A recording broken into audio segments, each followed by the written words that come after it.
नमस्कार मित्रों एक खाना बदोश की तरह से जंग की धरती पर, युद्ध की धरती पर जाना, विचरना और वहाँ एक पत्रकार की हैसियत से वहाँ की सारी इवेंट्स को, सारे समाचारों का विश्लेषणात्मक प्रस्तुतिकरण करना, उनको कलमबंद करना या उनको लिपिबद्ध करना या उनको अपने कंप्यूटर पे डालना या अपनी वेबसाइट पे डालना और उसके बाद अपने मीडिया को वो ट्रांसमिट करना, वहाँ तक पहुँचाना ताकि वो पाठकों तक बात पहुँच सके, ये बड़ा जोखिम भरा काम हो गया है।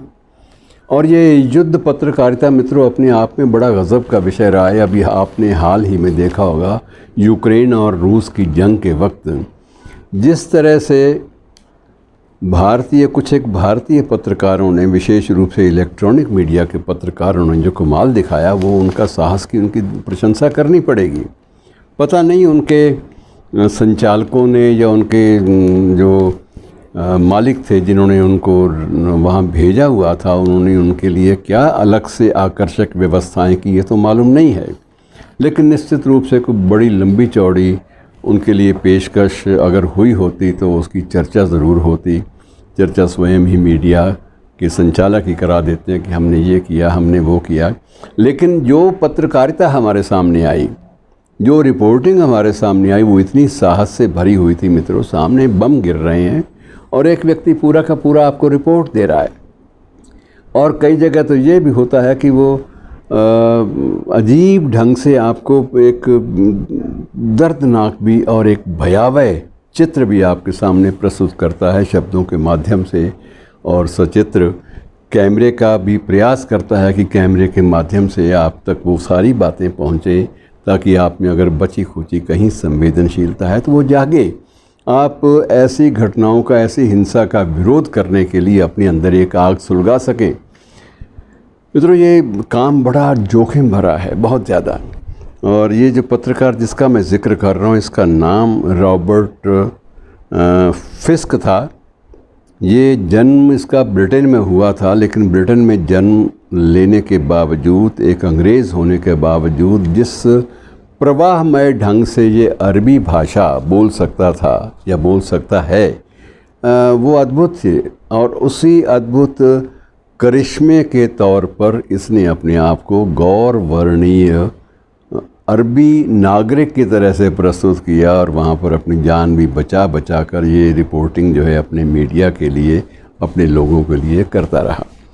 तो ये एक प्रकार से बहुत ही अजीब बात थी। और ये स्थिति मित्रों, इसकी परंपरा बहुत पुरानी है।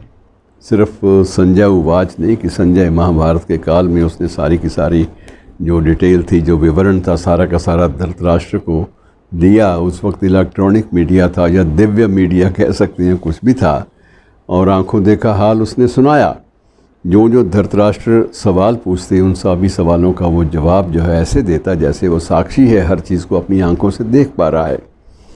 और ये मित्रों कालांतर में ये युद्ध की जो रिपोर्टिंग है ये काफ़ी लंबी चली, और द्वितीय महायुद्ध और प्रथम महायुद्ध के समय में तो इसने अपनी चरम जो है प्रकृति वो भी छू ली। विंस्टन चर्चिल, देश का प्रधानमंत्री, जो पहले युद्ध मंत्री रहा, बाद में प्रधानमंत्री भी बना ब्रिटेन का, वह भी मंत्रिमंडल में शामिल होने से पहले एक पत्रकार था और वार रिपोर्टिंग करता था। तो वार रिपोर्टिंग के उसके जो डॉक्यूमेंटेशन उसने की चर्चिल ने, वो 12 वॉल्यूम में छपी, 12 खंडों में, और एक एक खंड की पृष्ठ संख्या 500 से 550 तक थी। आप अंदाज़ा लगाइए कि लगभग अगर 12 वॉल्यूम है और 500-600 पेज की एक वॉल्यूम है, तो इतने लगभग 10,000 पृष्ठों की वो रिपोर्टिंग। और उसमें विंस्टन चर्चिल जैसा सनकी व्यक्ति कोई भी व्यर्थ के शब्द या व्यर्थ की बातें नहीं करेगा। उसने जो जो तथ्यात्मकता प्राप्य थी, उसको उपलब्ध हो पाई, उसने वही दर्ज की अपनी पुस्तकों में और वही अपने अखबार के लिए उसने संप्रेषित की, जिससे दुनिया भर में प्रथम विश्व युद्ध की जो सही प्रामाणिक रिपोर्टिंग थी वो हो पाई। और ये सिलसिला मित्रों लंबा चलता रहा। अमेरिका और वियतनाम की लड़ाई थी, उसमें भी यही हुआ। माना ये जाता है कि वो यूक्रेन और रूस से कहीं ज़्यादा लंबी लड़ाई थी। लंबी लड़ाई सबसे ज़्यादा मानी जाती है लखनऊ की बेगमों की बदौलत की। लखनऊ की बेगमें आपस में बात करती कि हाय अल्लाह, इन मुँहों की ज़बान नहीं थकती लड़ते लड़ते। उनको लगता था कि लड़ाई सिर्फ ज़बान से हो सकती है। अगर उनको लगता कि लड़ाई इस तरह से होती है खून खराबे से, तो वो कभी भी ऐसे सवाल ही ना करती। लेकिन ऐसा ही होता रहा और उसमें कितना विनाश हुआ इस बात का कोई अनुमान नहीं है। और मित्रों, ये विनाश कहाँ तक ले गया मानव सभ्यता को, कहाँ तक, किन पतन की गहराइयों तक ले गया, इस बात का अनुमान लगाना ही कई बार बड़ा मुश्किल हो जाता है। बहरहाल हम पत्रकारिता तक सीमित रहेंगे कि पत्रकारिता जो है युद्ध काल में अत्यंत गंभीर होती है, बहुत गंभीर होती, बड़ा जोखिम उठाना पड़ता है। सबसे बड़ा जोखिम ये है कि जो लड़ने वाले उनके पास तो हथियार हैं, हथियारों का प्रशिक्षण भी है, बचाव का भी उनको प्रशिक्षण दिया जाता है। उनको उनकी मारक क्षमता, शत्रु पर सही ढंग से निशाना लगाने की जो क्षमता है वो भी उनमें पैदा की जाती है, उनको प्रशिक्षण दिया जाता है।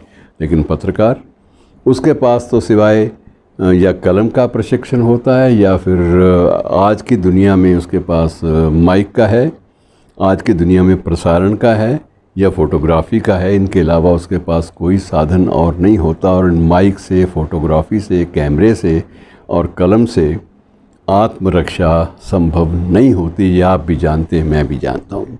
तो इतना बड़ा जोखिम उठा लेना ये बहुत बड़ी बात होती है। और ये जोखिम जब हाल ही में रॉबर्ट फिस्क ने उठाया तो काफ़ी ज़्यादा उसकी चर्चा हुई। और चर्चा इस कारण से भी हुई कि वो जिंदा दिल रिपोर्टिंग कर पाया सिर्फ इस कारण से क्योंकि वो अरबी भाषा का भी पारंगत था।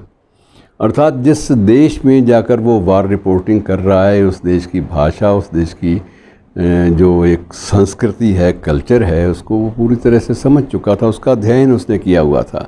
तो ये चीज़ें बहुत ज़रूरी होती हैं एक पत्रकार से। विशेष रूप से युद्ध काल में ये अपेक्षा की जाती है कि वो युद्ध के जो कोण हैं उनके बारे में भी अपने आप को पूरी तरह जागरूक करे और जो भाषाएं दोनों शत्रुओं के मध्य में प्रयोग होती हैं उनके बारे में उसको पता हो। उसे उस क्षेत्र के भूगोल का भी पता होना चाहिए, वहाँ की नदियों का पता होना चाहिए, वहाँ के पहाड़ों का पता होना चाहिए। तो इतना कुछ जो है मित्रों, ये ऐसा विषय नहीं है जिसके लिए वो सदियों अध्ययन करता रहे। उसके पास समय सीमित होता है, उसे सीमित समय में अपना होमवर्क भी करना है और अपना प्रोफेशनल वर्क भी करना है। मित्रों, ये बहुत बड़ी बात है। दिलचस्पी इनमें लेते रहिए और जहाँ तक हो सके, जब भी मुमकिन हो सके, इन्हें सलाम अवश्य करें, इन्हें प्रणाम अवश्य करें। धन्यवाद।